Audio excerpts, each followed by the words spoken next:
Welcome everyone. Welcome everyone. Welcome everyone to another Ref Brandon and the Todd family YouTube video. Wherever you are, whatever you may be doing, thank you so much for making Ref Brandon and the Todd family a part of your day. We always greatly appreciate it. Today's video is going to be our quick weekly Braves review.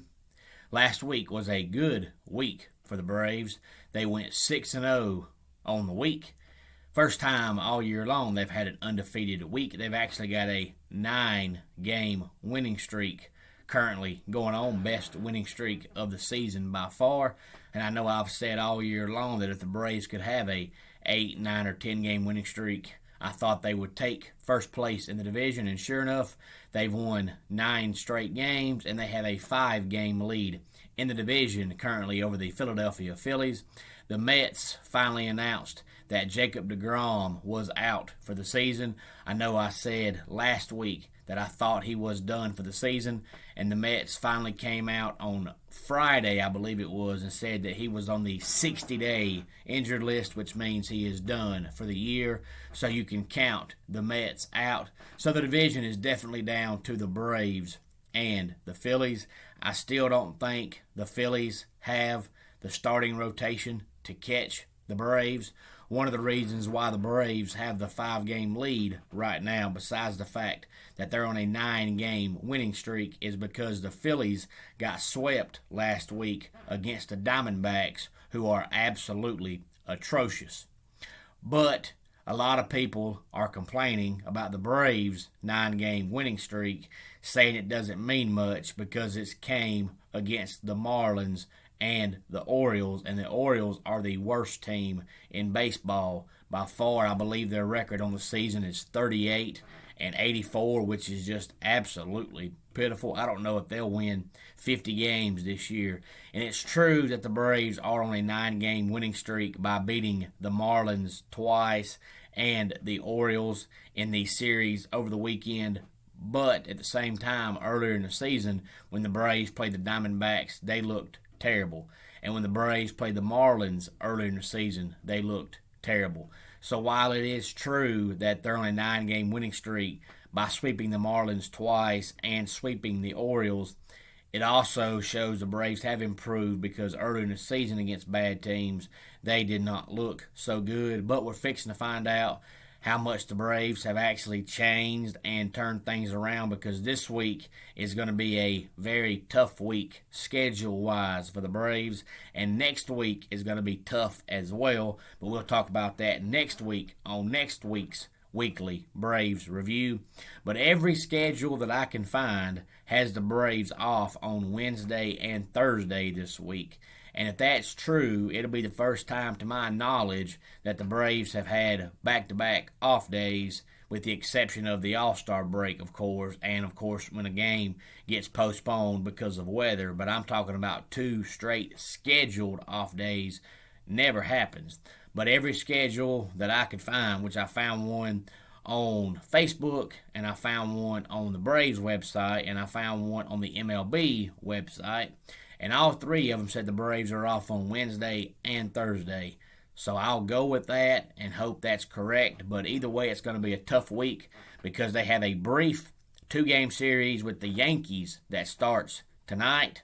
And then this weekend they play 3 with the Giants. And the Yankees are 20 games above 500 with the record of 72-52, and the Giants are 36 games above 500 with the record of 80 wins and 44 losses. They are definitely the surprise team in Major League Baseball this year, as far as a team that wasn't expected to be so good that is really good. The Yankees are actually in second place in their division behind Tampa Bay, who has 77 wins on the season. But the Yankees were like the Braves. They didn't play so good in the first half of the season, but ever since they went and got Anthony Rizzo, they have been a completely different baseball team. But like I said, 2-game series with the Yankees that starts tonight, and then the Giants over the weekend. The Yankees are like the Braves. They're also on a 9-game winning streak. They have passed the Red Sox for second place in the division, but they're still a few games behind Tampa Bay for the division lead. But 20 games above 500 is definitely good. But the Braves had a spectacular week. Let's hope this trend continues. Their starting pitching looks a lot better. Their bullpen looks a lot better. A lot of people are still complaining about Will Smith, and I understand it to a degree because a lot of times, most times, perception becomes reality. And even though the reality of it is it's late August, he's only blown 4 saves all year long. Now, I know early in the season, the Braves are either coming from behind so much or blowing teams out, so Will Smith didn't have that many saves. But he's got a lot of saves since the All-Star break, and only having blown 4 saves in late August is not that bad. He's on pace now for 35-plus saves, so that's not a bad season. But the problem is he's only had probably 5 or 6 outings all year long where he goes out there and gets the opposing team 1, 2, 3. Most of the time, if the Braves have a 2-run lead, he'll give up 1. If the Braves have a 3-run lead, he'll give up 2. If they have a 1-run lead, he'll walk the bases loaded or give up a hit and a walk. But he very rarely goes out there and just gets the opposing team out 1, 2, 3. But at the end of the day, his job is to close the game out. And for the most part, that's what he's done. I know when they made the trade with the Pirates, a lot of people thought that was going to be their new closer. But I don't think Will Smith, personally, in my opinion, has done anything to lose the job. So I don't think he's going to lose the job as of right now. But come September, if he falls apart, he'll lose the job.